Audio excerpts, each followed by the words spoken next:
সালামু আলাইকুম, কি অবস্থা সবার? আশা করি সবাই ভালো আছো। বি ব্রেইনার পরিচালিত বা প্রেজেন্স পদার্থবিজ্ঞান এমসিকিউ লাইভ ক্লাসে তোমাদেরকে স্বাগতম জানাচ্ছি। এই ক্লাসটা mainly not only medical but also dental or nursing related হবে।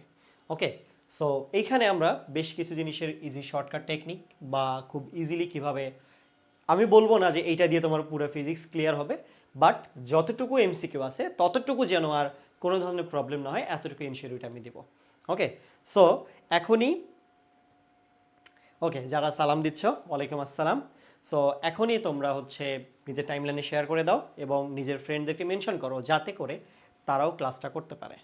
ওকে, সো আমি একটু টাইম নিচ্ছি যাতে তোমরা এঙ্গেজ হও এবং কে কোথা থেকে ক্লাসটা দেখতেছো চাইলে কিন্তু জানাইতে পারো। ওকে ওকে, যারা সালাম দিচ্ছ ওয়ালাইকুম আসসালাম। আর সব কিছু ক্লিয়ার আছে কিনা এটা একটু জানাও, সব কিছু ক্লিয়ার আছে কিনা এটা একটু জানাও ভাই কমেন্টটা।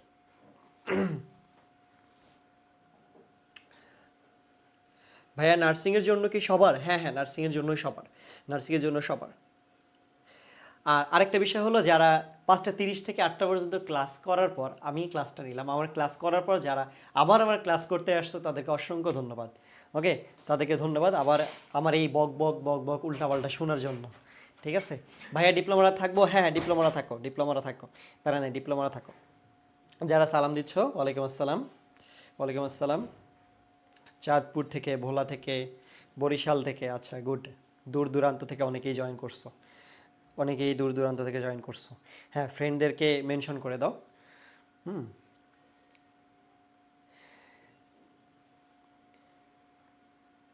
ওকে। সঞ্জিদা গাজীপুর থেকে, সূচি ময়মনসিং থেকে, ওকে ওকে, গুড। গাজীপুর মৌচাক থেকে, সিলেট থেকে দেখছো, গুড। ফার্স্ট টাইম আর ফুল কোর্স গাজীপুর থেকে। ওকে, আমাদের সময় কিন্তু আর বেশি দিন নাই, খুব তাড়াতাড়ি সামনে মেডিকেল তো এমনিই আছে 12 তারিখ, দেন হচ্ছে নার্সিং এক্সাম অলরেডি একটা রিউমার ছড়াইছে যে হচ্ছে জানুয়ারির 23 তারিখে বা জানুয়ারি মাসে হচ্ছে নার্সিংয়ের এক্সাম হবে। সো সেই অনুযায়ী আগাইতে গেলে আমাদের কাছে সময় একদমই কম। ওকে, কত মাস? 1.5 মাসের থেকেও মনে হয় কম সময় আছে। 23 তারিখ হলে আজকে কত তারিখ? আজকে আজকে হচ্ছে কত, 9 তারিখ। সো 1.5 মাসের, 1.5 মাসের মতো, 1.5 মাসও নাই। ওকে, 1.5 মাসও নাই, 1.5 মাসের থেকে অনেক অনেক কম সময় আছে। সো এই জন্য আমি আমার রুম থেকে, শাহিন ভাই আসসালামু আলাইকুম, ধন্যবাদ আপনাকে। আচ্ছা, আমি বিবিনারি স্টুডিও থেকে বলছি। ওকে, আচ্ছা চলো তাহলে হচ্ছে শুরু করি আজকের ক্লাসটা।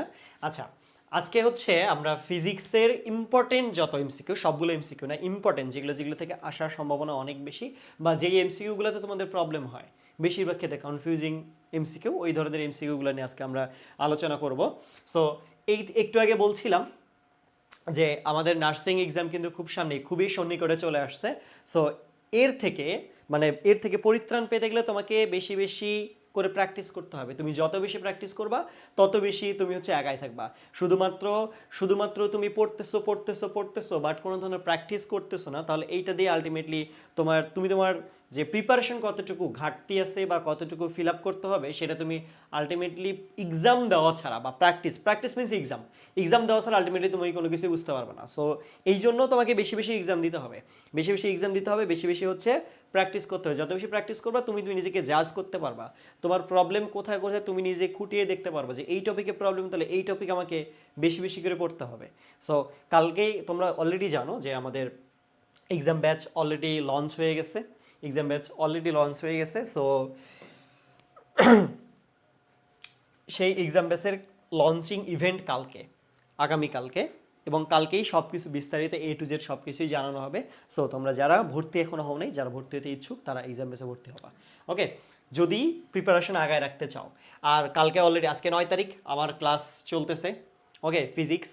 আর 10 ডিসেম্বর হচ্ছে কালকে সজীব ভাইয়ের হচ্ছে সেম ইংরেজি এমসিকিউ লাইভ ক্লাস হবে। ওকে চলো আজকে এটা শুরু করি আমরা। সো ফার্স্ট এমসিকিউ, কত তাপমাত্রায় শব্দের বেগ 0 ডিগ্রি সেলসিয়াস তাপমাত্রার বেগের দ্বিগুণ হবে? কত তাপমাত্রায়, কত তাপমাত্রায় শব্দের বেগ, কত তাপমাত্রায় শব্দের বেগ, তার মানে হচ্ছে এটা একটা টেম্পারেচার দিয়েছে, শব্দের বেগ শব্দের বেগ 0°C টেম্পারেচার তাপমাত্রার বেগের দ্বিগুণ হবে। আচ্ছা, সো 0°Cটাকে আমি T1 ধরলাম। T1 হচ্ছে আমার কত, 0°C টেম্পারেচার আমি ধরে দিলাম। T1 0°C temperature. এইখানে শব্দের বেগ আমি ধরে দিলাম V1। তাহলে V2 কত হবে? V1 ইজ ইকুয়াল, আমি ধরলাম হচ্ছে V। ওকে, আদিবেগ V1 ইকুয়াল V ধরলাম। তাহলে V2 কত হবে? যেহেতু বলছে দ্বিগুণ, তাহলে কত হবে? 2V। তাপমাত্রায় শব্দের বেগের দ্বিগুণ হবে, তাহলে V2 কত? 2V। তাহলে এখন T2 is equal to what? Okay, আচ্ছা, এই যে 0°C, এই যে 0°C টেম্পারেচার, 0°, তার মানে কত? 0°C যদি বলে তার মানে কত? 273 কেলভিন, তাই না? কত? 273 কেলভিন। 273 কি কেলভিন, তাই তো? 273 কেলভিন। আচ্ছা, সো আমি 0°C ধরো আলটিমেটলি করতে পারি। ওকে, এখন দেখো তাহলে আমাদের ইকুয়েশনটা কীরকম? ইকুয়েশনটা হচ্ছে V1 divided V2 is equal to হচ্ছে root over of T1 by T2। Okay, V1 divided V2 equal কত? রুট ওভার অফ কত? T1 বাই কত? T2। So V1 equal V, V2 মানে কত? 2V। তাহলে T1 এর মান কত? 273 ডিভাইডেড কত? T2, তার উপরে কি হবে? রুট ওভার হবে। তাহলে এবার VV কাটো, তাহলে হাফ হাফ 273 T2, তার উপরে কি? Root over. সো রুট কাটানোর জন্য কি করতে হবে? স্কোয়ার। তাহলে 1/4 দেন 273 273 ডিভাইডেড হচ্ছে কত? T2। তাহলে T2 ইকুয়াল কত হবে? 4 ইন্টু 273। ওকে, 4 ইন্টু কত? 273। তাহলে এটা এখন কি করবা? গুণ করবা। 273কে কত দ্বারা গুণ করতে হবে? 4 দ্বারা মাল্টিপ্লাই করো। তাহলে 3 4 12 2, হাতে আছে কত? 1। তাহলে 4 4 সাথে কত? 28, আর একে 29। তাহলে এখন আছে কত? 2। তাহলে 4 দুগুণি 8 আর 2 কত? 10। তাহলে 1000 কত? 92 কেলভিন। আমার এইখানে বলছে কি? Degree Celsius. তাহলে আমরা কি পাইছি? T2টা কিসে পাইছি? T2 কিসে পাইছি? 1000 কত? 92 কেলভিন। তাহলে ডিগ্রি সেলসিয়াস করার জন্য 1092 মাইনাস কত? 273, এত কি ডিগ্রি সেলসিয়াস করতে হবে। তাহলে মাইনাস করো, এখানে 12, 12 থেকে 3 বাদ দিলে 9, হাতে আছে কত? 1, 8, 8 থেকে 9 থেকে 8 বাদ দিলে 1, দেন হচ্ছে কত? এখানে 10 থেকে 2 বাদ দিলে 8, তাহলে কত? 819 ডিগ্রি সেলসিয়াস। জাস্ট বিয়োগ করবা, সিম্পলি বিয়োগ করবা। তাহলে কতটুকু আসে? 800 কত? 19 ডিগ্রি সেলসিয়াস। তাহলে আমাদের অ্যান্সার কত? 800 কি? 19 ডিগ্রি সেলসিয়াস। ঠিক আছে, টেম্পারেচার কত? 819 ডিগ্রি কি সেলসিয়াস। ওকে, আচ্ছা, এরপরে আসি সেকেন্ড এমসিকিউ কি বলছে? যে দুইটি সমমানের, এটা খুবই খুবই ইম্পর্টেন্ট, এটা অনেকবার আসে। হ্যাঁ, এটা বেশ কিছুবার আসে, এটা আসতেই থাকে অল টাইম আসতে থাকে এই ধরনের এমসিকিউগুলো দিয়েই দেয়। সমমানের ভেক্টর দ্বারা হচ্ছে বা সমমানের বল দ্বারা একটাকে টানা হচ্ছে, তাহলে মধ্যবর্তী লব্ধি কোণ হবে কত, এই ধরনের অনেক কিছু আসে। সো দুইটি সমমানের ভেক্টর একটি বিন্দুতে ক্রিয়াশীল, এদের লব্ধিমান যে কোনো একটি ভেক্টরের মানের সমান। দুইটা সমমানের ভেক্টর, তার মানে আমি চিন্তা করলাম দুইটা সমমানের ভেক্টর, তার মানে হচ্ছে একটা যদি পি ভেক্টর হয় এদিকে ক্রিয়াশীল, আরেকটা হচ্ছে কি? তাহলে মান যেহেতু বলছে, সো আমি মান দিয়ে কথা বলি। তাহলে হচ্ছে একটা হচ্ছে কি পি, জাস্ট একটা পি, তাহলে আরও একটা কি পি, একই বিন্দুতে ক্রিয়াশীল, সমমান বলছে, তাহলে একটা পি হলে আরেকটাও পি হবে। এবং এদের লব্ধি কি বলছে? এদের লব্ধিটাও কি হবে? যে কোনো একটা ভেক্টরের সমান। এদের লব্ধিটাও কি বলছে? যে কোনো একটা কি ভেক্টরের সমান। তাহলে এটাও কি পি, তাহলে লব্ধিটাও হচ্ছে কি পি। তাহলে এখন বলছে মধ্যবর্তী কোণ কত? আলফা কত হবে? মধ্যবর্তী কোণ কত হবে? ওকে, দ্যাট মিনস আর এর মানও পি, কিউ এর মানও পি, পি এর মানও পি। তাহলে লব্ধি P square equal P square plus P square plus 2 into P cos alpha. যারা বুঝো নাই বুঝো, দেখো আর স্কোয়ার ইকুয়াল কত ছিল? P square plus Q square plus কি ছিল? 2p কিউ কজ আলফা ছিল, তাই না? So P is equal to, এখানে পি আছে, আর ইজ ইকুয়াল টু কি পি, মানে লব্ধিটা পি এর সমান, এবং কিউ ইজ ইকুয়াল টু কি? এটাও পি এর সমান। দুইটি সমমান না, তাহলে দুইটা বল সেম হবে এই জন্য। আচ্ছা, এবার তাহলে তুমি একটা চিন্তা করো, পুরাটা থেকে পি স্কোয়ার সবগুলো কাটা যায় না, মানে এরকম দেখো, পি স্কোয়ার ইকুয়াল, এখানে যোগ করো 2p স্কোয়ার, মানে P square plus P square, এই জায়গায় কত আসে? 2p square cos alpha. আচ্ছা, তুমি একটা কাজ করো, এখান থেকে 2p স্কোয়ার কমন নাও, তাহলে 2p স্কোয়ার কমন নিলে 1 প্লাস কজ আলফা আসে, তাই না? 1 প্লাস কত আসে? কজ আলফা আসে। তাহলে এবার একটা কাজ করো, এই জায়গায় ভাগ করো, তাহলে ভাগ করলে এরকম আসে 1 plus cos alpha is equal to half আসে। কেন হাফ আসে ভাইয়া? পি স্কোয়ার কাটা 2 এই পাশে আসলে ভাগ হয়ে যায়। 1 প্লাস কত? কজ আলফা ইকুয়াল কত? Half. 1 plus cos alpha is equal to কত? হাফ, তাই না? আচ্ছা, 1 প্লাস কত? Cos alpha equal half. তাহলে এখন তুমি কি করবা? তাহলে 1 plus cos alpha is equal to পাইছো কত? হাফ। তাহলে কজ আলফা ইকুয়াল কত, half minus one, that means minus half. Cos alpha equal কত, মাইনাস হাফ। আচ্ছা মাইনাস হাফ কজ কত ডিগ্রির মান, কজ কত 120 ডিগ্রির মান কত, মাইনাস হাফ, তাহলে কজ আলফা। তাহলে আলফা ইকুয়াল কত আসতেছে 120 ডিগ্রি। সো একটু মাথায় রাখবা যে কত ডিগ্রির মান কত। ওকে, 0 degree, 30 degree, 45 degree, 60 degree, 90 degree, 180 degree, 120 degree, 150 degree, এই ভ্যালুগুলো একটু মুখস্থ করবা। এই ভ্যালুগুলো একটু কি করবা, মুখস্থ করবা। বিশেষ করে কজ আর সাইনের ক্ষেত্রে এগুলো কি করবা, একটু মুখস্থ করবা। ঠিক আছে, নোট কি করা লাগবে, তুমি নোট করলে ভালো, তোমার জন্য সুবিধা হয় আর কি। হ্যাঁ, মানে করা থাকলো আর কি। তাছাড়া পিডিএফ পেয়ে যাবে ইনশাল্লাহ। হ্যাঁ, পিডিএফ পেয়ে যাবে, প্যারা নেই। তাহলে কত ডিগ্রি, 120 ডিগ্রি। ঠিক আছে, এখন নোট করতে প্রবলেম হলে জাস্ট কোনো রকমের টুকে নাও, তাইলেই হবে। কত ডিগ্রি তাহলে, এই যে কোন কত ডিগ্রি, 120 ডিগ্রি আসতেছে। কত ডিগ্রি আসতেছে, 20 ডিগ্রি। ইজি হিসাব, জাস্ট শর্ত যা দেওয়া আছে সেইটা তুমি শুধু সূত্রে অ্যাপ্লাই করো, তাইলেই হবে। শর্ত যা আছে সেটা শুধু কি করবা, সূত্রে যা আছে সূত্রটাতে অ্যাপ্লাই করবা, তাইলেই হয়ে যাবে। ওকে, আচ্ছা। সো সো এই জন্য হচ্ছে কি করবা, এই জন্য ফার্স্ট ক্লাস নিচ্ছি, কারণ আমি তোমাদের টাইম নষ্ট করতে চাই না। এই সিম্পল ইয়াগুলাতে টাইম নষ্ট করতে চাই না। যত ফার্স্ট আনবো তোমার টাইম বাঁচবে, তুমি অনেক বেশি শিখবা। সো এটা মাথায় রাখবা। যদি এমন হয় যে P is equal to Q is equal to R, তিনটাই সমান, তাহলে শর্টকাট, পি কিউ আর সব সমান, আলফা 120 ডিগ্রি হবে। শর্ত হচ্ছে এটা। ঠিক আছে, মাথায় রাখবা। পি কিউ আর সব কি সমান, তাহলে আলফা কত হবে, 120 ডিগ্রি হবে। পি কিউ আর সব সমান যদি হয় তাহলে কি হবে, আলফা কত হবে, 120 ডিগ্রি হবে। ওকে, এটা কি নার্সিংয়ের জন্য গুরুত্বপূর্ণ? হ্যাঁ, অবশ্যই অবশ্যই অবশ্যই। আচ্ছা, এরপর পরন্ত বস্তুর সূত্রানুসারে নিচের কোনটি সঠিক, পরন্ত বস্তুর সূত্রানুসারে নিচের কোনটি সঠিক। আচ্ছা, এখানে একটু ফন্টগুলো ইয়ে হয়ে গেছে। ওকে, ফন্টগুলো আমি একটু ঠিক করে, এটা হচ্ছে ভি সমানুপাতিক টি স্কোয়ার, ভি সমানুপাতিক টি, এবং হচ্ছে কি এইচ সমানুপাতিক কত, টি স্কোয়ার, আর হচ্ছে কি এইচ সমানুপাতিক টি। ওকে, আচ্ছা, এখানে হচ্ছে ভি সমানুপাতিক টি স্কোয়ার, এই জায়গায় অপশনটা হচ্ছে এটা হবে এটা হচ্ছে ভি সমানুপাতিক 1/t।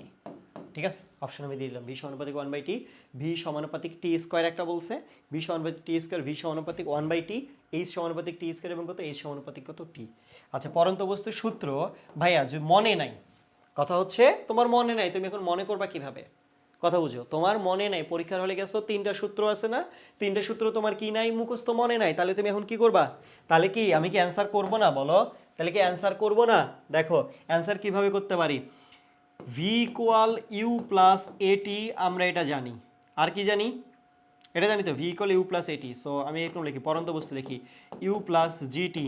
ওকে, তারপরে আমরা কি জানি, H equal UT plus half GT square, right? এই দুটো তো জানি। তারপরে আবার কি জানি, V square equal U square. আচ্ছা, এই দুটো জানি। এখন দেখো তাহলে এই দুইটা থেকে চিন্তা করো, পরন্ত বস্তুর ক্ষেত্রে ইউ জিরো হয়, পরন্ত বস্তুর ক্ষেত্রে কি হয়, ইউ জিরো হয়, মুক্তভাবে পরন্ত বস্তু সূত্রের ক্ষেত্রে ইউটাকে জিরো ধরা হয়, মুক্তভাবে পরন্ত বস্তু ধরা হয়। সো ইউ জিরো এবং জিটা হচ্ছে কি কনস্ট্যান্ট, জিটা কি হবে, কনস্ট্যান্ট হবে।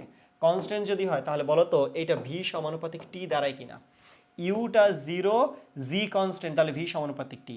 ইউ জিরো তার মানে টিও জিরো, তাহলে জি কনস্ট্যান্ট, তাহলে এইচ সমানুপাতিক কি দাঁড়ায়, টি স্কোয়ার। তাহলে আমাদের ইকুয়েশন কি, এইচ সমানুপাতিক কত, টি স্কোয়ার, এইচ সমানুপাতিক কত, টি স্কোয়ার। অ্যান্সার কত হবে, সি। হ্যাঁ, অপশনটা আমি চেঞ্জ করেছি, এখানে ভি সমানুপাতিক টি ছিল, দুইটাই সেম ছিল আর কি, টাইপিং মিস্টেক আর কি। ভি সমানুপাতিক 1/t হবে, এইচ সমানুপাতিক টি স্কোয়ার হচ্ছে কি আমাদের মেইন অ্যান্সার, এইচ সমানুপাতিক কত, টি স্কোয়ার।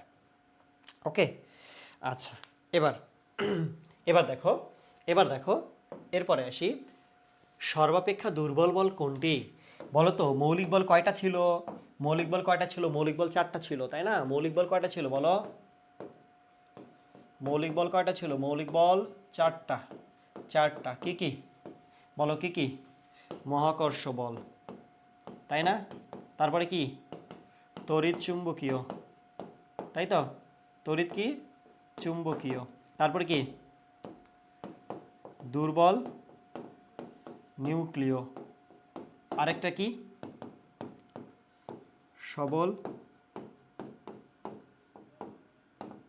নিউক্লিয়, তাই না? এই 4টা হচ্ছে কি মৌলিক বল, এই 4টা কি আমাদের মৌলিক বল, মহাকর্ষ, তড়িৎচুম্বকীয়, তারপরে হচ্ছে কি দুর্বল নিউক্লিয় এবং কি সবল নিউক্লিয়। তীব্রতার ক্রম যদি দেখি, এটা তীব্রতার ক্রম, এদের কিসের ক্রম বলো, তীব্রতার ক্রম যদি দেখি, তীব্রতা, তাহলে প্রথমে আসে সবল, তারপরে আসে তড়িৎ, তারপরে আসে দুর্বল, তারপরে অ্যাট লাস্ট একদম শেষের দিকে আসে মহাকর্ষ। তাহলে সব থেকে তীব্রতা কম কার? মহাকর্ষ বলে। তাহলে যার তীব্রতা কম তাহলে সেটা হচ্ছে দুর্বল বল। তাহলে দুর্বল বল কোনটা বলো? দুর্বল বল কোনটা? তাহলে মহাকর্ষ বল। এটা হচ্ছে অ্যান্সার। ঠিক আছে, দুর্বল বল কোনটা? তাহলে মহাকর্ষ বল হচ্ছে কি? দুর্বল বল। মহাকর্ষ বলটা কি হবে? দুর্বল বল হবে, দুর্বল বল। ওকে, বি হবে। আচ্ছা, এবার আসি এরপরে, সরল দোলন গতি সম্পন্ন কোনো কণার পর্যায়কাল এর বল ধ্রুবকের কি রকম? এর বল ধ্রুবকের কি? এর বল ধ্রুবকের কি? আচ্ছা, আমরা একটা ইকুয়েশন জানতাম এরকম, টি এর ইকুয়েশন পর্যায়কালের, T is equal to 2π√m divided কে। এরকম আমরা একটা ইকুয়েশন জানতাম, টি ইজ ইকুয়াল টু 2π। আচ্ছা, এই ফন্ট মানে বোঝা যাচ্ছে না, না স্লাইডটাই এমন। ওকে, সো কি বলছি? টি ইজ ইকুয়াল টু 2π√, কত? m ডিভাইডেড কে। ওকে, √, কত? m ডিভাইডেড কে। এটা আমরা ইকুয়েশন জানতাম। সো ডিপ্লোমারা কি ক্লাসটা করবে? হ্যাঁ হ্যাঁ, ক্লাসটা করো, ডিপ্লোমার ক্লাসটা করো। ডিপ্লোমাদের জন্য লাগবে। হ্যাঁ, ডিপ্লোমাদের জন্য লাগবে, ডিপ্লোমাদের জন্য লাগবে। হয়তো একটা দুইটা ওলটপালট থাকতে পারে, একটু বাইরে থেকে আসতে পারে, বাট বাকিগুলো লাগবে তোমাদের, বাকিগুলো সব লাগবে। ওকে, বাকিগুলো লাগবে। আচ্ছা, এখন দেখো বল ধ্রুবক কোনটা? এইটা হচ্ছে পর্যায়কাল। এইটা কি? পর্যায়কাল। টি হচ্ছে কি? পর্যায়কাল। 2π তো 2π, এমটা কি? ভর। এমটা হচ্ছে কি? ভর। এটা কি? ভর। ঠিক আছে, আর এই যে এইটা হচ্ছে বল ধ্রুবক, এইটা কি? বল ধ্রুবক। আর টিটা হচ্ছে কি? পর্যায়কাল। তাহলে কোনো কিছুর ভর কি হয়? কনস্ট্যান্ট থাকে। কোনো কিছু, বিশেষ করে ববের ভরটা কনস্ট্যান্ট। ঠিক আছে, সরল দোলন গতি সম্পন্নতে যদি একটা তুমি এরকম ধরো, সরল দোলক ধরো, তাহলে এইটাতে কি হয়? পেন্ডুলামে এইটাতে কি হয়? ববের ভরটা কি হয়ে থাকে? কনস্ট্যান্ট থাকে। ববের ভরটা কি থাকে? কনস্ট্যান্ট থাকে। তাহলে 2πও কনস্ট্যান্ট। তাহলে দেখতে এরকম লাগতেছে না? দেখো তো, টি সমানুপাতিক 1/√k। তাহলে বল ধ্রুবকের কি? বর্গমূলের ব্যস্তানুপাতিক। বল ধ্রুবকের মানে তুমি 2πm, এগুলো সব কি? কনস্ট্যান্ট। 2πm, 2π, তারপরে m, এই দুইটা কি? কনস্ট্যান্ট। এই দুইটা কি? কনস্ট্যান্ট। এই দুটো কনস্ট্যান্ট হলে সমানুপাতিক চিহ্ন আসবে, 1/√k। কেটাই হচ্ছে কি? বল ধ্রুবক। তাহলে বর্গমূলের কি? কি? বর্গমূলের কি? ব্যস্তানুপাতিক। বর্গমূলের কি হবে এটা? তাহলে বর্গমূলের কি আসবে? ব্যস্তানুপাতিক আসবে। ডি হচ্ছে অ্যান্সার। বর্গমূলের কি? ব্যস্তানুপাতিক। এটা বলছিল কি? সমানুপাতিক, বর্গমূলের সমানুপাতিক, ব্যস্তানুপাতিক এবং কি? বর্গমূলের কি? ব্যস্তানুপাতিক। ওকে, আচ্ছা, এরপরে আসি, কোনটি ক্ষমতার একক নয়?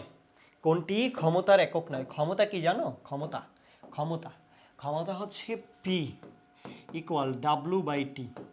ওকে, পি ইকুয়ালস টু কত? W/T। এটা হচ্ছে ক্ষমতা। ঠিক আছে, এটা হচ্ছে কি? ক্ষমতা। পি ইজ ইকুয়াল টু কত? W/T। আচ্ছা, পি এর নর্মালি একক কত? পি এর নর্মালি একক কত? পি এর নর্মালি একক হচ্ছে ওয়াট। হ্যাঁ, WATT, ওয়াট মানে হচ্ছে W শুধু। আবার ডাব্লুর একক কি? জুল। আরেকটা একক হচ্ছে joule per second, joule per second. আর আরও একক কি হইতে পারে? Horse power, HP. কারণ 1 হর্স পাওয়ার ইকুয়াল কত? 746 ওয়াট। ওকে, এত ওয়াট। তাহলে এটাও একটা কি? ক্ষমতার একক। তাহলে কে নাই? Kilowatt hour. ওইটা কি জানো? কিলোওয়াট আওয়ারটা কি? ওই যে ডাব্লিউ ইকুয়াল পিটি আছে না? ডাব্লিউ ইকুয়াল পিটি এখান থেকে আসে না? এই যে পিটি, সো এইখান থেকে ডাব্লুর একক আসতেছে কিলোওয়াট আওয়ার। এটা কিসের একক তাহলে? এটা হচ্ছে কি? কাজের একক। এটা আমরা কোথায় ইউজ করি জানো? এটা আমরা কোথায় ইউজ করি বলো তো? কোথায় ইউজ করি? কিলোওয়াট আওয়ার ইউনিট হিসাবে ইউজ করি। ইউনিট, বিদ্যুৎ বিল হিসাব করার টাইমে এটা আমরা ইউজ করি ইউনিটের জন্য, বিদ্যুৎ বিল হিসাবের টাইমে ইউজ করি। সো 1 ইউনিট ইকুয়াল কত? 1 কিলোওয়াট আওয়ার। 1 ইউনিট ইকুয়াল কত? 1 কিলোওয়াট আওয়ার। ঠিক আছে, 1 ইউনিট ইকুয়াল কত? 1 কত কিলোওয়াট আওয়ার? 1 ইউনিট। এটা বোঝায় না, না সামনের দিকে লিখতে হবে। 1 ইউনিট ইজ ইকুয়াল টু কত বলছি? 1 কিলোওয়াট আওয়ার। তাহলে এটা আসলে কি? কাজের একক। তার মানে এটা কিসের একক নয়? ক্ষমতার একক হইতে পারে না। এটা কি হইতে পারে না? ক্ষমতার একক কি হইতে পারে না, ক্ষমতার একক নয়। আচ্ছা, এরপরে আসি, কোন যন্ত্র দিয়ে কোষের অভ্যন্তরীণ রোধ নির্ণয় করা হয়? কোন যন্ত্র দিয়ে কোষের অভ্যন্তরীণ রোধ? অভ্যন্তরীণ রোধ কোনটা বলো তো? একটা কোষের অভ্যন্তরীণ রোধ বলতে কি বোঝায়? ধরো এটা হচ্ছে আমার একটা বর্তনী, হ্যাঁ, এটা হচ্ছে একটা কি? বর্তনী। এটা হচ্ছে বর্তনীর রোধ। এখানে আমি একটা ব্যাটারি লাগায় রাখছি এরকম, ঠিক আছে। সো বর্তনী রোধ আর, এইখানে ব্যাটারি তড়িৎচালক একটা বল আছে ই। সো এই তড়িৎচালক কোষে বা হচ্ছে ব্যাটারিতে এর একটা কি আছে, অভ্যন্তরীণ রোধ আছে। এর একটা কি আছে, ভিতরে কি আছে, অভ্যন্তরীণ রোধ আছে। কি আছে, অভ্যন্তরীণ রোধ। অভ্যন্তরীণ রোধটাকে কি দ্বারা প্রকাশ করা হয়, আর দ্বারা প্রকাশ করা হয়। So E is equal to হচ্ছে I into R plus R, এটা হচ্ছে ইকুয়েশন, ঠিক আছে, তড়িৎচালক বলের। E is equal to I into R plus R, small আরটা হচ্ছে কি, অভ্যন্তরীণ রোধ। এখন এই অভ্যন্তরীণ রোধ কি দিয়ে মাপা যেতে পারে, পোটেনশিওমিটার। কি মিটার, পোটেনশিওমিটার দিয়ে আমরা কি মাপতে পারি, অভ্যন্তরীণ রোধ মাপতে পারি। ওকে, পটেনশিওমিটার দিয়ে কি মাপতে পারি, অভ্যন্তরীণ রোধ মাপতে পারি। গ্যালভানোমিটার দিয়ে কি মাপা হয় বলো তো, গ্যালভানোমিটার দিয়ে গ্যালভানোমিটার দিয়ে কি মাপা হয়, তড়িৎ প্রবাহের দিক, ঠিক আছে, প্রবাহের দিক, ঠিক আছে, প্রবাহের দিক, প্রবাহের দিক মাপা যায়। এমিটার দিয়ে কি মাপা যায়, এমিটার দিয়ে, এমিটার প্রবাহ মাত্রা, প্রবাহ মাত্রা মাপা হয়। ওকে, আচ্ছা, এরপরে আসি অডিটোরিয়ামে কতজন ঢুকছেন বা বের হচ্ছেন তা গণনা করা হয় কোন, গণনার জন্য স্বয়ংক্রিয় যন্ত্রের নিচের কোনটি ব্যবহৃত হয়। মানে তোমার একটা অডিটোরিয়ামে কতজন লোক আছে ওইটাকে মানুষ দিয়ে মানে মুখে মুখে গণনা করার ইয়ে আছে, টাইম আছে, এত কিছু গুনতে পারবে, হাঁপাই যাবে না। তাহলে একটা অডিটোরিয়ামের ভিতরে কতগুলো আছে অডিটোরিয়ামের ভিতরে কতজন লোক আছে, সো এটা অবশ্যই সেন্সর লাগবে। এখন এই সেন্সরের ভিতরে তো একটা কোনো কিছু স্থাপন করতে হবে, তাই না? সেইটা কি স্থাপন করা হয়, এটা হচ্ছে আলোক তড়িৎ কোষ স্থাপন করা হয়। সেন্সরে কি থাকে, একটা আলোক আলোক তড়িৎ কোষ থাকে। ওকে, সেন্সরে কি থাকে, আলোক তড়িৎ কোষ থাকে, যেটার মাধ্যমে কি করে হচ্ছে অডিটোরিয়ামে কতজন লোক ঢুকছে বের হইছে বা কতজন এখন আছে, মানে কতজন ঢুকলো কতজন বের হলো, ইন আউট, এটা হিসাব করে, ইন টোটাল হিসাব করে ক্যালকুলেশন করে যে এখন কতজন উপস্থিত আছে, এখন কতজন লোক ওই জায়গায় কি আছে। সো কি দিয়ে, আলোক তড়িৎ কোষ থাকে। আচ্ছা, এরপরে আসি, নির্দিষ্ট পরিমাণ গ্যাসের অভ্যন্তরীণ শক্তি নির্ভর করে কিসের উপর, নির্দিষ্ট পরিমাণ গ্যাসের অভ্যন্তরীণ শক্তি। আচ্ছা, অভ্যন্তরীণ শক্তি কি বলতো, অভ্যন্তরীণ শক্তি কি, আমরা যখন তাপগতিবিদ্যা পড়ছিলাম তখন আমাদের প্রথম সূত্র এরকম ছিল, ডিকিউ ইকুয়াল ডিইউ প্লাস ডিডাব্লিউ। ওকে, ডিকিউ ইকুয়াল কত, ডিইউ প্লাস ডিডাব্লিউ, এরকম ছিল না, যে এটা হচ্ছে আমাকে প্রদত্ত শক্তি, এটা হচ্ছে ডিইউ হচ্ছে অভ্যন্তরীণ শক্তি আর ডিডাব্লিউটা কি কৃত কাজ, ঠিক আছে। এই অভ্যন্তরীণ শক্তি মেয়রের প্রকল্প একটা বলতো, মেয়রের প্রকল্প, কিসের প্রকল্প, মেয়রের প্রকল্প কি বলে, যে এই অভ্যন্তরীণ শক্তি তাপমাত্রার সমানুপাতিক। মেয়রের প্রকল্প কি বলে, অভ্যন্তরীণ শক্তি কি তাপমাত্রার কি সমানুপাতিক, তাপমাত্রার সমানুপাতিক। এই জন্য কিন্তু সমস্ত প্রক্রিয়ায় অভ্যন্তরীণ শক্তি কিন্তু শূন্য থাকে। ওকে, তাহলে কার উপর, যেহেতু তাপমাত্রার সমানুপাতিক, তাহলে কি তাপমাত্রার উপর নির্ভর করবে কিনা, অবশ্যই কার উপর নির্ভর করবে, তাপমাত্রার উপর কি নির্ভর করবে। এইটা কোথায় জিরো হয়, ডিইউ যদি জিরো হয়, ডিইউ জিরো কখন হবে বলো তো, সমষ্ণ প্রক্রিয়ায়। ডিইউ কোন প্রক্রিয়ায় জিরো থাকে বলো, সমষ্ণ প্রক্রিয়ায়। কেন, কারণটা কি, কারণ হচ্ছে টি স্থির থাকে, ঠিক আছে, টি কি থাকে, স্থির থাকে। ওকে, আচ্ছা, তখন অভ্যন্তরীণ শক্তির পরিবর্তনটা হচ্ছে কি হয়, এটা কিন্তু অভ্যন্তরীণ ডিইউ বলতে হচ্ছে অভ্যন্তরীণ শক্তির পরিবর্তন, সো এটা কি হয়, জিরো হয়ে যায়। ওকে, ওটা কি হয়, জিরো হয়। আচ্ছা, এরপরে আসি, নির্দিষ্ট ওজনের একটি আদর্শ গ্যাসের ক্ষমতা নির্ভর করে কোন, নির্ভর করে তার কোন বৈশিষ্ট্যের উপর, নির্দিষ্ট ওজনের একটি আদর্শ গ্যাসের ক্ষমতা নির্ভর করে কিসের উপর, নির্দিষ্ট ওজনের একটি আদর্শ গ্যাসের ক্ষমতা নির্ভর করে কিসের উপর, সো এটাও হচ্ছে কি টেম্পারেচারের উপরেই নির্ভর করে। ওকে, এটাও কিসের উপর নির্ভর করে, টেম্পারেচারের উপরে নির্ভর করে, কারণ টেম্পারেচারের উপর ডিপেন্ড করে শক্তি আসে। সো এনার্জি যত বেশি, তোমার শক্তিটা তত কি হবে, এনার্জি দ্যাট মিনস শক্তি যত বেশি তত কি হবে, ক্ষমতাটাও তত কি হবে, বেশি হবে, ক্ষমতাটাও তত কি হবে, বেশি হবে, ঠিক আছে, বেশি হবে। আমি তাড়াতাড়ি বলে যাচ্ছি, তোমাদের কমেন্ট পড়তেছি না, এর কারণ হচ্ছে তোমরা যেন ফাস্ট অ্যান্ড ফিউরিয়াসভাবে তাড়াতাড়ি শেষ করতে পারো, ক্লাসটা শেষ করতে পারো, এবং তোমাদের যেন টাইম নষ্ট না হয়। ওকে, তোমাদের যেন কি না হয়, টাইম যেন নষ্ট না হয়। ওকে, কারণ টাইম নষ্ট করে আসলে লাভ কি বলো, এমনিই শর্ট টাইমে পড়ে আসি আমরা, এইভাবে তুখোরভাবে তোমাকে জাস্ট প্র্যাকটিস অ্যান্ড প্র্যাকটিস, যত বেশি প্র্যাকটিস করবে তত বেশি তোমার জন্য ভালো, যত বেশি প্র্যাকটিস করবা তত বেশি তোমার জন্য ভালো, যত বেশি প্র্যাকটিস তত ভালো। সো প্র্যাকটিসের জন্য এক্সাম মাস্ট, তুমি যেমনি হোক এক্সাম তোমাকে দিতে হবে, সেটা তুমি কী ধরনের এক্সাম দিবা দাও। যারা আমাদের পেইড কোর্সের স্টুডেন্টস তাদের জন্য তো এক্সাম ব্যাচ অটো ফ্রি, তাদের তো কোনো পেইড নেই, তারা তো এক্সাম দিচ্ছেই। কন্টিনিউয়াসলি এক্সাম দিচ্ছেই, এবং এক্সাম কিন্তু 100 মার্কের নেওয়া হবে। ঠিক আছে, কালকে থেকে যে এক্সাম ব্যাচ শুরু হবে সেটার কিন্তু মানে কালকে সব কিছু ইন ডিটেলস বলবে, সেটাতে কিন্তু 100 মার্কের এক্সাম নেওয়া হবে। সো 100 মার্কের এক্সাম নেওয়া মানে বুঝতেছো, সো তোমার উপর একটা প্রেশার ক্রিয়েট করা হবে। কারণটা কি, একটা প্রেশার কুকারে যখন নর্মালি একটা আলু তুমি হচ্ছে সিদ্ধ করতে দাও আর প্রেশার কুকারে আলু সিদ্ধ করতে দাও, কোথায় তাড়াতাড়ি সিদ্ধ হয়? প্রেশার কুকারে হয়। ঠিক আছে, একটু রান্না বান্নার কথা নিয়ে আসলাম আর কি ফিজিক্স হিসাবে। সো এই জন্য যত বেশি এক্সাম দিব তত বেশি তোমার জন্য বেটার। ওকে, এবার আসি প্রতিটি গ্রহের পর্যায়কাল। প্রতিটি গ্রহের কি বলছি, পর্যায়কালের বর্গ সূর্য হতে ওই গ্রহের গড় দূরত্বের ঘনফলের সমানুপাতিক। পর্যায়কালের বর্গ, তাহলে পর্যায়কাল টি, তাহলে এইটার বর্গ, পর্যায়কালের বর্গ সূর্য হতে, এটা সূর্য, এটা ধরো সূর্য, এই যে সূর্য, এটা সূর্যি মামা। ওকে, এটা সূর্য মামা।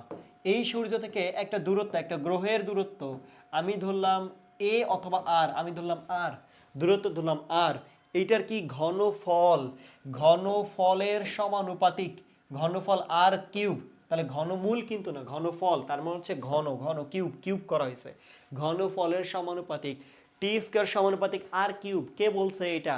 এটা কে বলছে? যদি বাংলা মনে না থাকে, যদি বাংলা মনে, এত বাংলা করার পরেও হচ্ছে যদি মনে না থাকে, তুমি এরকম সূত্র, একটা স্ট্যান্ডার্ড সূত্র বানায় ফেলবা এটা থেকে, টি স্কয়ার সমানুপাতিক আর কিউব। এটা কিসের সূত্র বলো?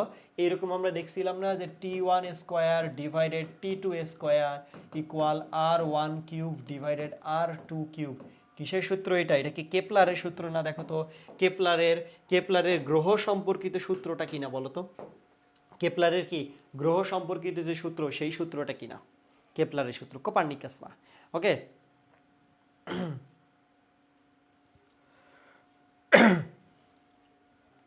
সো কি বলছি? কেপলারের সূত্র। আচ্ছা, এবার আসি একটি সেকেন্ড দোলকের দৈর্ঘ্য। সেকেন্ড দোলক কি? সেকেন্ড দোলক কি? যার দোলনকাল 2 সেকেন্ড। সেকেন্ড দোলকের এমসিকিউ এটা আসে জানো, সেকেন্ড দোলকের দোলনকাল কত? ওকে, সেকেন্ড দোলকের দোলনকাল কত? সেকেন্ড দোলকের দোলনকাল কত? তো বলাই আছে সেকেন্ড দোলক, সেকেন্ড দোলকের দোলনকাল কত? 2 সেকেন্ড। সেকেন্ড দোলকের দোলনকাল কত? তাহলে টি এর মান কত? 2 সেকেন্ড। ওকে, 2 সেকেন্ড। দৈর্ঘ্য 4 গুণ করা হলে তার দোলনকাল কত হবে? দৈর্ঘ্য কত গুণ করা হলে? 4 গুণ। দৈর্ঘ্য কত গুণ করছে? 4 গুণ। এটা কিন্তু 8 না, 4 গুণ। তার মানে L2 কত করা হবে? 4L করা হবে। এই যে 4 গুণ, আমার কথা বুঝছো? পূর্বের 4 গুণ, বিষয়টা এরকম। আচ্ছা, পর্যায়কালের সাথে দৈর্ঘ্যের সম্পর্ক কি? টি সমানুপাতিক রুট ওভার অফ এল। টি সমানুপাতিক কি? রুট ওভার অফ কি? এল। তাহলে আমি এরকম লিখতে পারবো যে T1 সমানুপাতিক root over of L1 R T2 সমানুপাতিক রুট ওভার অফ কি? L2। আমার তো T2 লাগবে, তাই না? তাহলে T2 ডিভাইডেড T1 ইকুয়াল, তাহলে আসে এরকম L2 ডিভাইডেড L1 পুরাটার উপর রুট ওভার। ঠিক আছে, এখান থেকে জাস্ট ভাগ করে দিছি, এইটাকে এটা দ্বারা ভাগ করছি কারণ আমার T2 লাগবে। আচ্ছা, এবার দেখো কি কি দেওয়া আছে। L1 এর মান L, তাহলে L2 এর মান 4L যেহেতু 4 গুণ করছে। T1 এর মান 2 সেকেন্ড যেহেতু সেকেন্ড দোলক। তাহলে এবার কি করবা?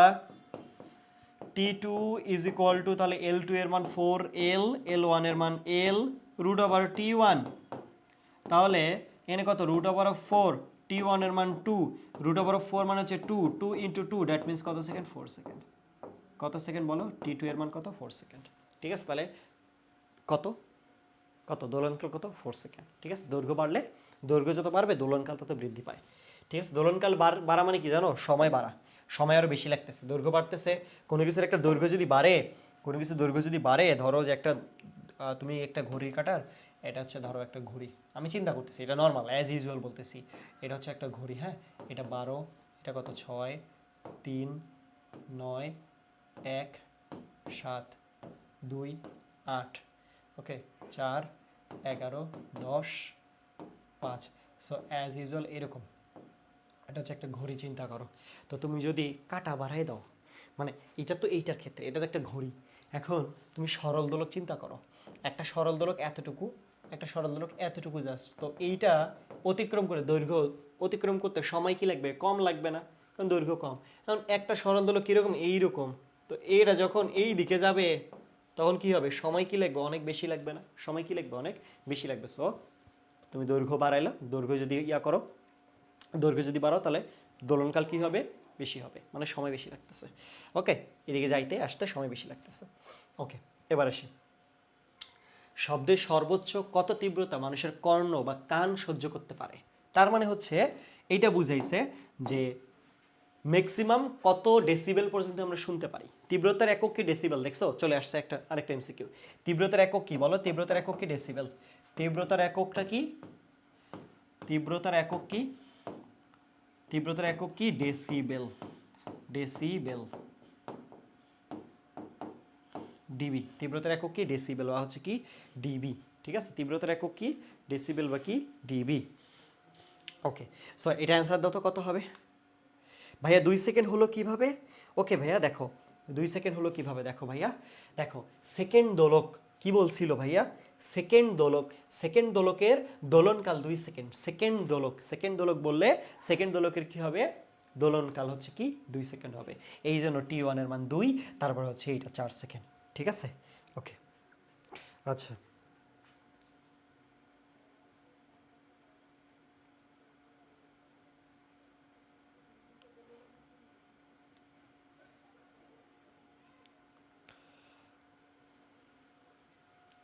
ওকে, বুঝতে পারছি।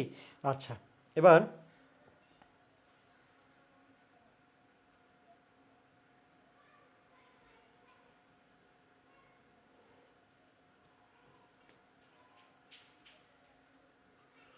ওকে, সো ডেসিবেল, তাহলে কত ডেসিবেল বলো তো? কত ডেসিবেল? 120 ডেসিবেল পর্যন্ত আমরা শুনতে পারি। ওকে, ম্যাক্সিমাম তীব্রতা কত? 120 ডেসিবেল, 120 ডেসিবেল। 120 কি ডেসিবেল? ওকে, ওকে। সেকেন্ড দোলক মানেই 2 সেকেন্ড। সেকেন্ড দোলক, সেকেন্ড দোলক ওটার মানেই হচ্ছে দোলনকাল 2 সেকেন্ড। ওকে, সেকেন্ড দোলকের দোলনকাল 2 সেকেন্ড, মাথায় রাখবা, মুখস্থ করবা। নিচের কোন বৈশিষ্ট্যের জন্য তীব্র ভূমিকম্পের সময় ঘরবাড়ি ভেঙে যায়?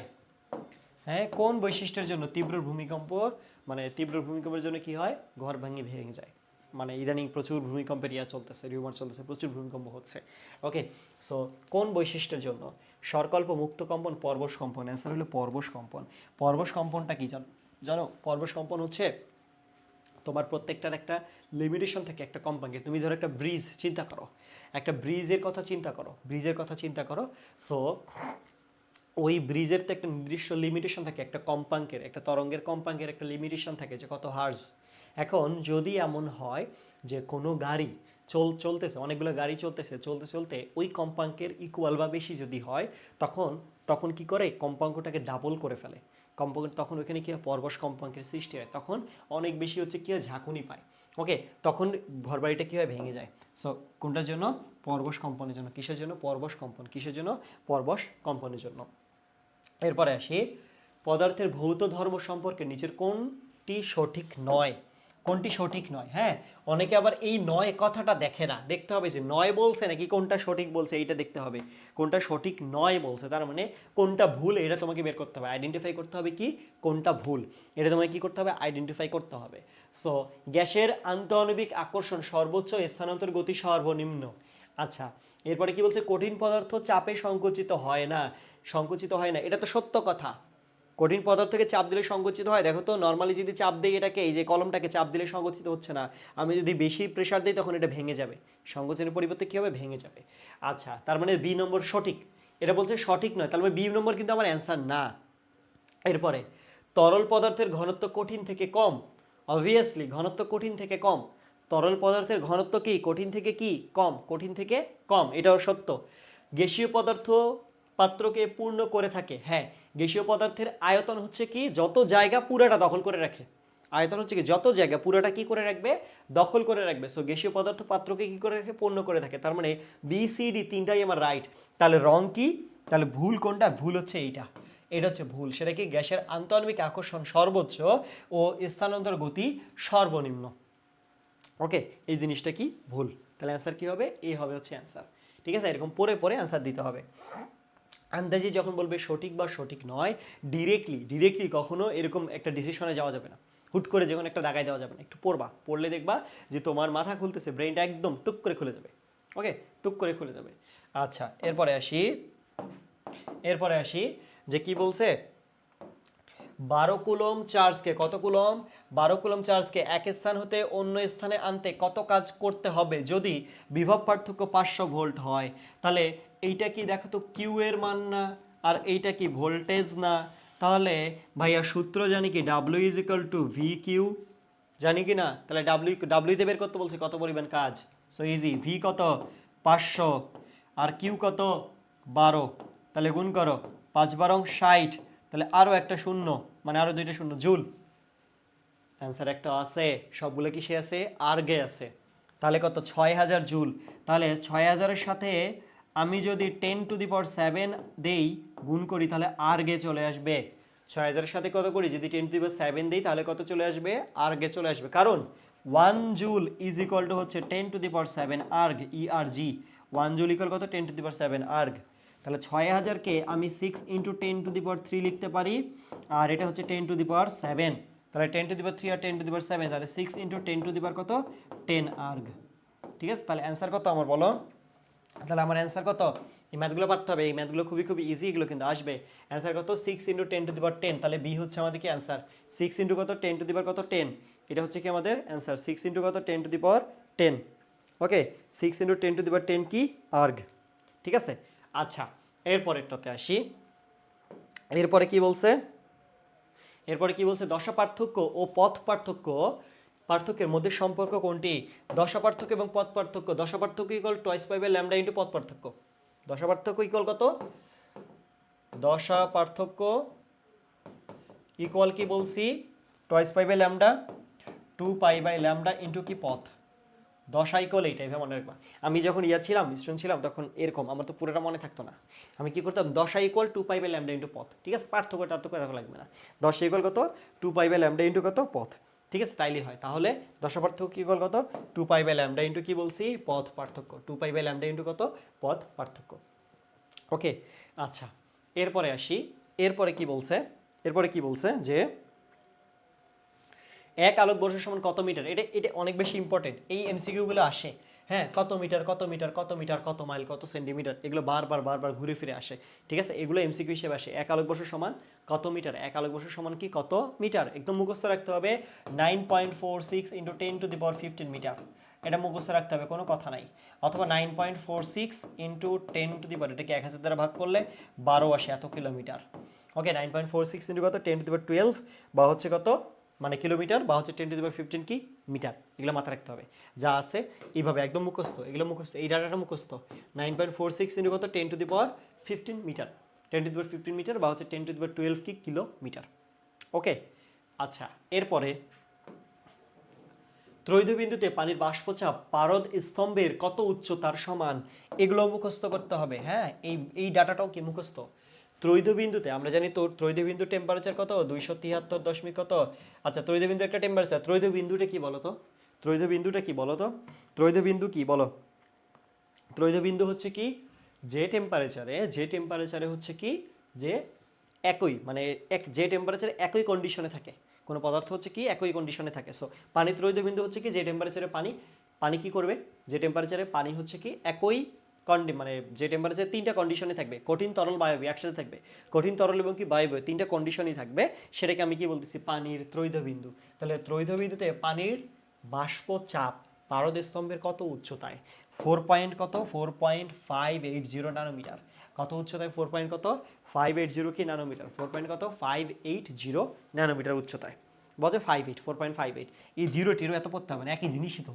4.58 ন্যানোমিটার। ঠিক আছে, দেখছো জিরো দিয়ে কনফিউজ করছে, বা হচ্ছে ডাটাটাকে একটু বড় করে রাখছে। 4.58 এত ন্যানোমিটার।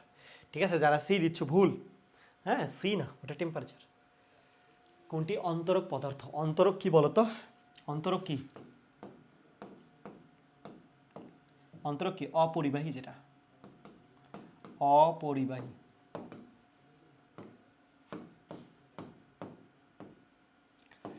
বিদ্যুৎ পরিবহন হয় না। অপরিবাহী বা কি বলছি? বিদ্যুৎ পরিবহন হয় না। অপরিবাহী বা কি বলছি? বিদ্যুৎ কি পরিবহন কি হয় না। কোথায়? কাছে। কোথায়? কাচ। বাকিগুলো সব ধাতু, তামা, রূপা, সিলিকন। হ্যাঁ, সবগুলো। সিলিকন আবার হচ্ছে অর্ধপরিবাহী। সিলিকনটা কি অর্ধপরিবাহী, তামা রূপা আবার কি পরিবাহী। আর অপরিবাহী কোনটা? কাচ বা অন্তরক। কোন ধর্মের কারণে পানির ফোঁটা গোলাকৃতির হয়? কোন ধর্মের কারণে পানির ফোঁটাগুলো কি কখনো কি তুমি এরকম লম্বা আকৃতির পাইছো? সবগুলো কি এরকম গোল গোল না? তুমি যতটুকুই উঠাও না কেন, তুমি বড় পানি উঠাও আর এক ফোঁটা উঠাও, সবগুলা কিরকম গোলাকৃতির, কোনো একটা কিন্তু লম্বা পানি। এর কারণটা কি? পৃষ্ঠটানের কারণে। পৃষ্ঠটানের কারণে পানি কি হয়? গোলাকৃতি হয়। কিসের কারণে?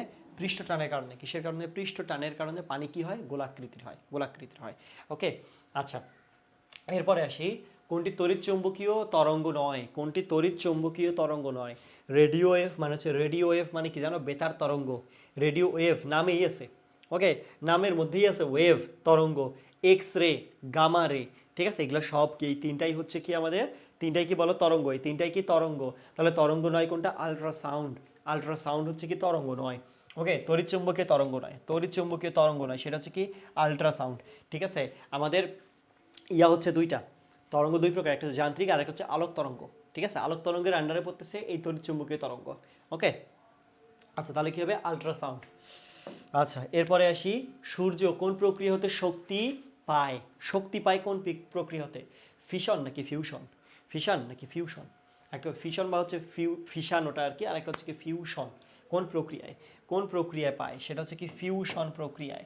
সূর্য কোন প্রক্রিয়ায় পায়? ফিউশন প্রক্রিয়ায়। কোন প্রক্রিয়ায়? ফিউশন প্রক্রিয়া, ফিউশন প্রক্রিয়ায় পায়। ওকে, ফিউশন প্রক্রিয়ায় পায়। আচ্ছা, পি টাইপ অর্ধপরিবাহী। আচ্ছা, অর্ধপরিবাহী দুই প্রকার আছে। অর্ধপরিবাহী কত প্রকার আছে? দুই প্রকার। একটা হচ্ছে পি টাইপ, আর একটা হচ্ছে এন টাইপ। হ্যাঁ, দুই প্রকার। সো পি টাইপে হচ্ছে ত্রিযোজি অ্যাড করা হয়, ডোপিং, ত্রিযোজি ডোপিং, ডোপিং অ্যাড করা মানে মানে হচ্ছে তোমার ভেজাল, ডোপিং। আর এন টাইপে কি? পঞ্চযোজি, ডোপিং করা হয়। ঠিক আছে, ডোপিং করা হয়। সো ত্রিযোজি কারা? এই ত্রিযোজি কারা? ত্রিযোজি কারা? ত্রিযোজি হচ্ছে কি? বোরন, অ্যালুমিনিয়াম, এরা হচ্ছে ত্রিযোজি, যাদের যোজনী 3। যাদের যোজনী কত? 3, যেমন গ্রুপ 13। আর পঞ্চযোজি কারা? যেমন হচ্ছে কি? ফসফরাস, তারপর কি? অ্যান্টিমনি। ওকে, যেমন হচ্ছে কি? ফসফরাস। ওকে, ফসফরাস, এটা হচ্ছে কি? পঞ্চযোজি। এদেরকে কি করা হয়? এদেরকে হচ্ছে কি? এন টাইপে। আর এটা হচ্ছে কি? পি টাইপে, হচ্ছে কি? ত্রিযোজি। তাহলে বোরন, অ্যালুমিনিয়াম, তাহলে পি টাইপ বলছে, সালফার, অ্যান্টিমনি, অক্সিজেন, বোরন, তাহলে কি হবে বলো? কোনটা হবে? Boron, boron. ঠিক আছে, অ্যান্টিমনি কিন্তু পঞ্চযোজি। অ্যান্টিমনি কি? এটা যোজনী যদি চিন্তা করো, এটা কি? এটা যোজনী কত? 2 4 6, 2 4 6। হ্যাঁ, আর এটার অ্যান্টিমনি কত? 3 5। ওকে, সো পঞ্চযোজি। আর অক্সিজেন কত? 2। ঠিক আছে, আর বোরন কত? 3।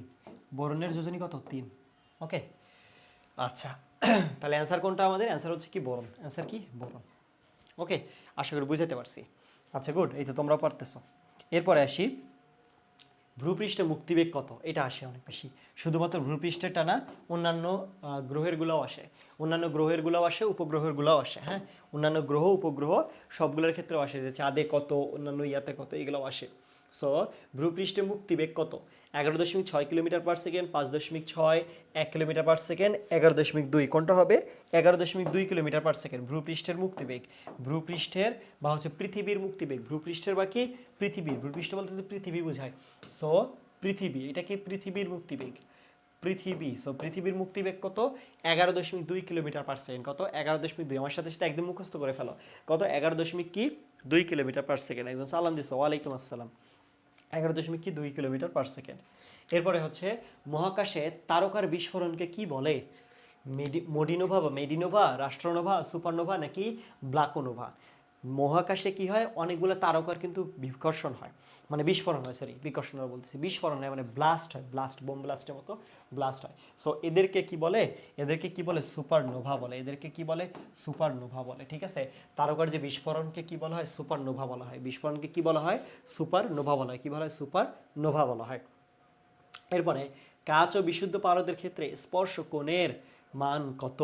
কাচ এবং বিশুদ্ধ পারদের ক্ষেত্রে স্পর্শ কোণের মান কত? বলো, কাচ এবং বিশুদ্ধ পারদের ক্ষেত্রে স্পর্শ কোণের মান কত? স্পর্শ কোণের মান কত? 139 ডিগ্রি। কত ডিগ্রি? 139 ডিগ্রি। এগুলো মুখস্থ ফেলো, এগুলো মুখস্থ ফেলো, একদম মুখস্থ করে ফেলতে হবে। একটি বস্তুকে যে কোনোভাবেই, সরি, একটি বস্তুকে যে কোনোভাবেই রাখা হোক না কেন, বস্তুর ভেতরের অবস্থিত যে বিন্দুর মধ্যে দিয়ে মোট ওজন ক্রিয়া করে সেই বিন্দুকে বস্তুর কি বলে? মানে তুমি একটা বস্তুকে কেমনে রাখো রাখো, তারপর ঠিক ঠিকানা নাই। তুমি বস্তুকে এইভাবে রাখলে এর ওজন এই একটা বিন্দু থেকে নিচের দিকে কাজ করে এমজি। তুমি বস্তুটাকে ঘুরায় রাখো এরকম করে, তারপরেও এই একটা বিন্দু থেকেই নিচের দিকে এমজি কাজ করবে এইরকম। ওকে, তুমি আবার বস্তুটাকে এরকম করে রাখো, সমস্যা নেই, তারপরেও এই একটা বিন্দু থেকে একদম খাড়া নিচের দিকে কি করবে, ওজন এরকম করে কি করে কাজ করে। এইরকম করে যে খাড়া নিচের দিকে কাজ করে, সো এই পয়েন্টটাকে কি বলে? একটা বিন্দু থেকে, একটা বিন্দু থেকে যেটা, এই বিন্দুটাকে কি বলে? এই বিন্দুটাকে কি বলে? এটা হচ্ছে কি অভিকর্ষ কেন্দ্র বলে। অভিকর্ষ ত্বরণ না, মহাকর্ষীয় ক্ষেত্র প্রাবল্যও না, মহাকর্ষীয় কেন্দ্রও না। যদি একটা বস্তুর মধ্যে সো মহাকর্ষ আসা কোনো প্রশ্নে আসে তাহলে কি হবে? অভিকর্ষ কেন্দ্র। সো এটাকে আমরা কি বলি? এই পয়েন্টটাকে আমরা কি বলি? অভিকর্ষ, অভিকর্ষ কি কেন্দ্র, অভিকর্ষ কেন্দ্র। ওকে, কি বলি এটাকে আমরা? অভিকর্ষ কেন্দ্র বলি। কি বলি? অভিকর্ষ কেন্দ্র। কি বলি এটাকে? অভিকর্ষ কেন্দ্র, অভিকর্ষ কেন্দ্র বলি, ঠিক আছে? অভিকর্ষ কেন্দ্র। ওকে, নোট করার টাফ আর কি, হ্যাঁ, যত স্পিডে পড়াচ্ছি, ইচ্ছা করে স্পিডে পড়াচ্ছি, তুমি নোট করতে পারবা পরে, তুমি ইজিলি পরে নোট করতে পারবা, ঠিক আছে? ইজিলি পরে নোট করতে পারবা। এই যে অনেকেই নোট করতেছে, হ্যাঁ অনেকে, এই যে হ্যাঁ হ্যাঁ দিছে, অনেকেই নোট করতেছে, ঠিক আছে? জাস্ট নাম্বার দিয়ে যাও, এত নাম্বার এত, এত নাম্বার এত, ব্যাখ্যাগুলো লিখে নাও। নোট করা বলতে কি জানো? নোট করা বলতে অনেকে ভাবে ভাই আমি কোশ্চেন উঠাবো, আপনি আপনি যেগুলা যেগুলো দিয়েছেন, অপশনগুলো দিয়েছেন, আমি সব লিখবো, অ্যান্সার আপনি বলতেছেন সব লিখবো। এটা আসলে পসিবল না, তুমি এটা পুরোটা ক্লিয়ার করতে পারবে না, পুরোটা এটা আসলে কি করতে পারবে না, লিখতে পারবে না। কারণ নোট করতে গেলে এখন তোমার কাজ কি, তুমি তুমি এত কিছু করতে গেলে তোমার তো সমস্যা, তোমার সামনে এক্সাম, টাইম শর্ট, তুমি এত কিছু যদি করতে যাও তাহলে এত কিছু করতে গেলে তো তোমার টাইম হবে না, বুঝছো? এত কিছু করতে গেলে তুমি তো টাইম পাবা না, তাহলে কি করতে হবে? তোমাকে শর্টকাট পদ্ধতি অ্যাপ্লাই করতে হবে। ওকে, শর্টকাট পদ্ধতি কি করতে হবে? অ্যাপ্লাই করতে হবে। কীরকম শর্টকাট পদ্ধতি? যে ভাই আপনি যেগুলো যেগুলো বুঝাচ্ছেন ওগুলো আমি হচ্ছে করলাম, সলিউশনটা আমি আমি যতটুকু সলিউশন লিখতেছি তুমি ততটুকুর মধ্যে সলিউশনটা লিখে ফেলতে পারবা, তুমি ইচ্ছা করে নাম্বার দাও, যখন যতটুকু সম্ভব তুমি তুলো, পুরোটা তুলতে পারবে না, এটা স্বাভাবিক। তাহলে বাকি টাইম তাহলে কখন তুলবা? পিডিএফ যখন দেওয়া হবে তখন তুমি ধীরে সুস্থে সবগুলো এখন তুলে নাও। আবার তুমি তখন দেখবা কি জানো, তখন কি হবে, তুমি যখন আরেকবার যখন কোশ্চেনটা তুলবা না, এখানে একবার পড়া হইলো, যখন তুমি কোশ্চেন তুলবা তখন কিন্তু আরেকবার রিভিশন হবে, ঠিক আছে? অনেকে বলবে যে ডাবল টাইম, বাট আমি বলবো ওইটা হচ্ছে রিভিশন টাইম। ওকে, আচ্ছা, এরপরে আসি 1 কিলোওয়াট ঘন্টা। 1 কিলোওয়াট ঘন্টা মানে কি জানো? 1 কিলোওয়াট আওয়ার। 1 কিলোওয়াট আওয়ার সমান কত জুল? সমান কত জুল? 1 কিলোওয়াট আওয়ার সমান কি বলছে? কত জুল। ওকে, কত জুল। ওকে, কি বলছি? কত জুল। আচ্ছা, সো 1 কিলোওয়াট আওয়ার ইকুয়াল কত জুল? তাহলে জুলে কনভার্ট করতে গেলে হ্যাঁ সমান কত, কত জুল। আচ্ছা, সো কী করবা? 1 কিলোওয়াট আওয়ার তাহলে কত আসে? এটা একবারে কত? 3.6 ইন্টু 10⁶ আসবে। 3.6 ইন্টু, আচ্ছা আমরা করে দেখি কত আসে, করে দেখি। আচ্ছা দেখো, 1 কিলোওয়াট আওয়ার, তাই না? So 1000 watt. দেখো, 1 কিলোওয়াট থেকে 1000, আর এটা কত? 3600। আমার কথা মনে হয় বুঝো নাই। 1000 ইন্টু 3600 কেন বলো তো? 1 কিলোওয়াট মানে 1000 ওয়াট। 1000 কি? ওয়াট। আচ্ছা, 1000 ওয়াট। এখন 1 আওয়ার মানে হচ্ছে 3600 কি সেকেন্ড, ঠিক আছে? 3600 কি সেকেন্ড। তাহলে এখন দেখো, তাহলে 1 কিলোওয়াট বলতে কত? 1000 ডাব্লু ওয়াট ইন্টু 3600 কি সেকেন্ড। ওয়াট মানে কি জানো? জুল পার সেকেন্ড, আর এটা কি সেকেন্ড। তাহলে সেকেন্ড সেকেন্ড কাটা, মানে সেকেন্ড আর সেকেন্ড ইনভার্স কাটা, তাহলে কত হবে? 1000 ইন্টু কত? 3600। তাহলে কত হবে? 3600 এর পর 3600 তো আছে, আরও 3টে শূন্য এক্সট্রা, তাহলে কত হবে? 1 2 3 4 5 6, তাহলে 3.6 ইন্টু 10⁶ জুল। এইভাবে মুখস্থ না করে এইভাবে কনভার্ট করতে পারো। যেগুলো জিনিস মুখস্থ থাকবে না এইভাবে বের করতে পারবা, যেগুলো জিনিস মুখস্থ থাকবে না এইভাবে বের করতে পারো। 3.6 ইন্টু কত? 10⁶ জুল। কত? 1 কিলোওয়াট আওয়ার। 1 কিলোওয়াট আওয়ার কত? 3.6 ইন্টু কত? 10⁶ জুল। কত? 3.6 ইন্টু কত? 10⁶ জুল। ওকে, আচ্ছা, এরপর এবার আসি হচ্ছে কি যে পরেরটা, বলবিদ্যার বিভিন্ন মৌলিক ভৌত রাশি সমূহ হলো। মৌলিক, মৌলিক কি জানো? মৌলিক কোনটা? যাকে কি ভাঙানো যায় না, যাকে কি করা যায় না, ভাঙানো যায় না, যাকে কি করা যায় না আর ভাঙানো ফার্দার তুমি ভাঙাইতে পারবা না, সেটা হচ্ছে কি মৌলিক, সেটা হচ্ছে কি মৌলিক। যেমন ক্ষমতা, ক্ষমতা P equal W by T, ক্ষমতাকে ভাঙানো গেছে কিনা, ক্ষমতাকে ভাঙাইতে পারছে কিনা, ক্ষমতার একটা ইকুয়েশন আছে। কাজ W equal F S change করা গেছে। বিভব, হ্যাঁ, V equal W by Q, কারণ ডাব্লিউ ইকুয়াল ভি কিউ। আর দৈর্ঘ্য, এটা তো ইজ লেন্থ, জাস্ট সিঙ্গেল, এটার কোনো ইকুয়েশন আছে? নর্মাল না এটা, দৈর্ঘ্য জাস্ট একটা দৈর্ঘ্য 1 মিটার 2 মিটার 3 মিটার। তাহলে বলো, তাহলে এখন তুমি বলো সিঙ্গেল কোনটা, একদম সিঙ্গেল কোনটা, একদম সিঙ্গেল কোনটা, দৈর্ঘ্য। তাহলে কি হবে অ্যান্সার? দৈর্ঘ্য হচ্ছে কি মৌলিক, যাকে আর তুমি ভাঙাইতে পারবা না। ঠিক আছে, যাকে আর তুমি কি করতে পারবা না, ভাঙাইতে পারবা না। এরপরে আসি, বল এবং স্মরণের মধ্যবর্তী কোণ কত হলে কাজের মান শূন্য হবে? বল এবং স্মরণের মধ্যবর্তী কোণ কত হলে? সো বিষয়টা হয় এরকম যে আমরা কোনো একটা বস্তুকে ধাক্কা দেই, এফ বল প্রয়োগ করি, সো যাওয়ার কথা থেকে এইরকম ডটেড লাইন বরাবর, কিন্তু সেটা ডটেড লাইন বরাবর না গিয়ে এরকম এই দিক দিয়ে যায়, এস দূরত্ব অতিক্রম করে, মাঝখানে একটা ঠেটা কোণ উৎপন্ন করে। ঠিক আছে, এরকম কাহিনীটা হয় এরকম যে কোনো একটা বস্তুকে ধাক্কা দিলে সেটা এরকম অ্যাঙ্গেলে যায়। তো এখান থেকে আমরা দেখি যে ডাব্লিউ ইকুয়াল ইকুয়েশন আসে এফ এস কস থিটা, এরকম ইকুয়েশন আসে, W equal F S cos theta equation আসে। সো যদি আমাদের কাজ তিনটা, একটা হচ্ছে পজিটিভ, পজিটিভ কখন হবে? 0 degree less than or equals to theta less than 90 degree, তার মানে হচ্ছে 0 ডিগ্রি থেকে 90 ডিগ্রির মধ্যে, 0 ডিগ্রি সহ 90 ডিগ্রি ছোট হলে পজিটিভ। নেগেটিভ কখন আসবে? আচ্ছা পজিটিভ 0, 0 কাজ থিটা 90 ডিগ্রি হলে। আর নেগেটিভ কখন পাবো? 90 degree less than theta less than or equals to 180 degree, তখন আমরা কি পাবো? নেগেটিভ পাওয়ার পাবো। তাহলে কোনটা হবে তোমরাই বলো, এগুলো মুখস্থ করতে হবে। হ্যাঁ, তাহলে কোনটা হবে তোমরাই বলো? 90 ডিগ্রি। তাহলে অ্যান্সার কত? 90 ডিগ্রি। যদি 90 ডিগ্রি হয় তখন আমরা কি বলবো? এটা হচ্ছে কি কাজ কি শূন্য। 90 ডিগ্রি হলে কাজ কি হবে? শূন্য হবে। ওকে, আচ্ছা এরপরে তাপমাত্রা পরিবর্তন না করে তরল অবস্থা থেকে কঠিন অবস্থায় পরিণত হতে একক ভরের বর্জিত তাপকে বলা হয় কি? তাপমাত্রা পরিবর্তন করতেছে না, কিন্তু তরল থেকে কি হচ্ছে? তরল থেকে কি হচ্ছে বলো? তরল থেকে কি হচ্ছে? মানে সরি, কঠিন থেকে তরলে যাচ্ছে, হ্যাঁ, না করে তরল অবস্থায় থেকে কঠিন অবস্থায়। আচ্ছা, সো হ্যাঁ, তরল থেকে কঠিনে যাচ্ছে। আমরা এর আগে জানতাম কঠিন থেকে তরলে আসে, কঠিন থেকে তরলে আসে। সো এখন তাহলে কি হবে বলো? কোনটা হবে? সুপ্ত তাপ, কঠিনীভবনের আপেক্ষিক সুপ্ত তাপ, গলনের আপেক্ষিক সুপ্ত তাপ, নাকি ঘনীভবনের আপেক্ষিক সুপ্ত তাপ? খেয়াল করো, যখন কোনো কিছু কঠিন থেকে তরল হয় তখন এটাকে আমরা কি বলি? গলন। গলন, ঠিক আছে। এবং নর্মালি যখন টেম্পারেচার চেঞ্জ হয় না, তখন এই যে আমরা এরকম একটা করতাম, যে মনে আছে কিনা জানি না, এন্ট্রপির ক্ষেত্রে যে হচ্ছে -5 ডিগ্রি সেলসিয়াস, এইটাকে হচ্ছে আমরা কোথায় নিয়ে যাইতাম? প্রথমে 0 ডিগ্রি সেলসিয়াসের পানিতে, তারপরে কোথায় নিয়ে যাইতাম? 0 ডিগ্রি সেলসিয়াসের বরফ, তারপরে কোথায় নিয়ে যাইতাম? 0 ডিগ্রি সেলসিয়াসের কি? পানিতে নিয়ে যাইতাম। ঠিক আছে, বরফ থেকে পানি। সো এইখানে গলনটা হইতো, তাই না? এই যে বরফ থেকে গলন, তো এইখানে আমাদের কি লাগতো? বরফ গলনের কি? গলনটা হচ্ছে কি ইউজ করতাম আমরা? কি বরফ গলনের কি? সুপ্ত তাপ। বরফ গলনের কি? সুপ্ত তাপ। এখন কোনো কিছু যদি উল্টা হয়, কঠিন থেকে ধরো তরল হচ্ছে, কঠিন থেকে তরল, কঠিন থেকে তরল হওয়া মানে কি জানো?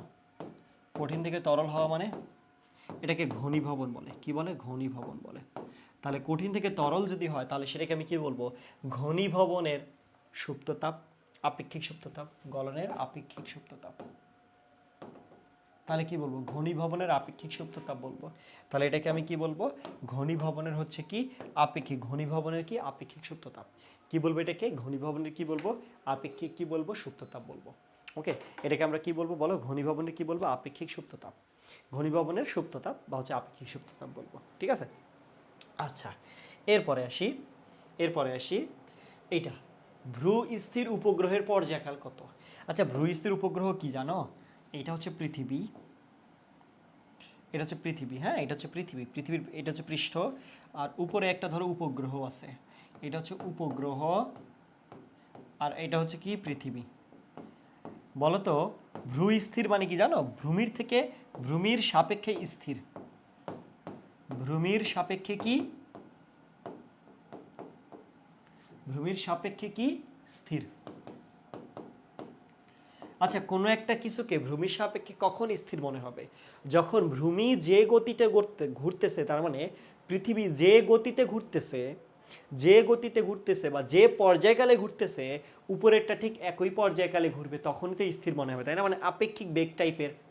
তুমি যে বেগে দৌড়াচ্ছ, তোমার পাশের জন যদি ওই একই বেগে দৌড়ায়, পরস্পরের সাপেক্ষে পরস্পর কি হয়? স্থির মনে হয় কিনা?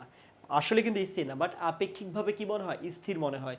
তাহলে সেক্ষেত্রে সেক্ষেত্রে আমাদের পৃথিবীর পর্যায়কাল কত? বলো, নিজ অক্ষে যে ঘুরপাক খায়, পর্যায়কাল কত? 24 ঘন্টা না? 24 আওয়ার। তাহলে উপগ্রহের ভ্রু স্থির উপগ্রহ যেটা, তাহলে ভ্রু স্থির উপগ্রহের পর্যায়কাল কত হবে? এটাও 24 ঘন্টাই হতে হবে। 24 ঘন্টা না হলে কি স্থির মনে হবে? তা না হলে কি হবে না? স্থির মনে হবে না। তাহলে কত? 24 আওয়ার, 24 আওয়ার। 24 আওয়ার। ওকে, কত? 24 ঘন্টা। 24 ঘন্টা। আচ্ছা, এরপরে আসি, কোন তাপমাত্রায় চুম্বকত্ব বিনষ্ট হয়?